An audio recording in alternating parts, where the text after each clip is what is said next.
I'm very pleased to have with me John Strickland from the Bose Corporation, who happens to be our chairperson of the board. John, thank you very much for being with us tonight. Always we really a pleasure. appreciate it. Thank you for being here. John has been a long-standing volunteer of United Way. He's had this is his second term as our board chair, and we're very grateful for everything that he has done for our organization, and I am personally. So thank you very much, John. It's always a pleasure. John, why is it important for the Bose Corporation to be involved in charitable endeavors?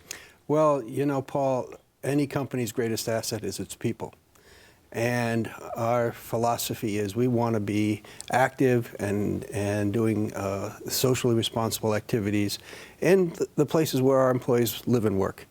And as you know, we have a long-standing relationship with the United Way, and we really go out of our way to engage our employees in all types of activity, volunteerism, certainly monetary donations is a part of it, but more than that, individuals want to feel like they're part of the fabric of the community, and they are more willing to give their time and their effort. And so Bose as a company is becoming increasingly more active in giving opportunities to our employees to be participants. Mm-hmm. We appreciate that too. John, that's the company side. Now tell me, why is it important to John Strickland to be involved with the United Way and to be involved with charitable endeavors? Well, I guess it goes back to when I was a young boy. You know, my dad was a career Navy. We grew up and lived on bases until I was 13. Mm-hmm. And we still lived overseas in Germany and Frankfurt. Mm-hmm. And when you're away from home, there was always a sailor or a soldier who had no place to go, and Thanksgiving in particular was one of those holidays where my dad was always bringing somebody home to have a Thanksgiving meal with us. Mm-hmm. And it just became part of the fabric, understanding that there's always somebody out there who could use a hand up as opposed to a handout. Right. And so from there, I just became active in local politics, volunteerism, and it's just something that I believe in, and I hope my kids are paying attention, because I hope they do the same.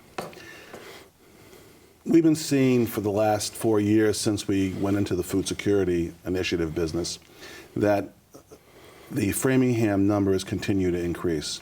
We've just surpassed 4,000 Framingham families on our computer system that are means tested, which means that they are eligible for assistance. Right. 4 years ago, I would never have thought that we would have that many. When you drive through Framingham, you wouldn't know. Isn't it incredible how you can be living in a community and working in a community every day, and you just don't realize the depth of a problem? You know, can you speak to that a little bit, because you've been working here for a long time? Well, it's become evident that there are so many people out there who are underemployed. These are not people who are on welfare. They're people who are working, but they make too much money to qualify for food stamps. Yeah. And your vision of taking over the old registry and turning it into the Pearl Street Cupboard and Cafe was genius. And I think it's really a credit to you, your leadership, and to your entire team to build this organization that now has become, what, the third largest food bank in the state, and the winner from the Boston Food Bank as a community partner of the year.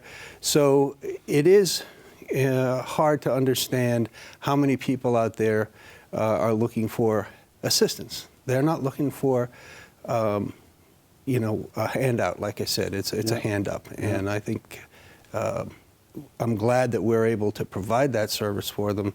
The food drives that are being held, you know, Feed the Need. We have all kinds of activities that go on at Bose that feed into that. Mm-hmm. And it just maps on to the other activities that we've done, you know, Hope for the Holidays, the backpack program. Yep. It's a tremendous credit to you and to the United Way. Well, thanks for saying that, John, but it is a team effort, as you said. John, if you were to project into 2016, what would be your wish and hope for the people that we serve in this community? Well, I think I would go back to one of the times when we had the Christmas party, back when we were working with the Smock folks. And that holiday party for the children and the mothers and the fathers of welfare that were in the shelters, looking for the disc jockey.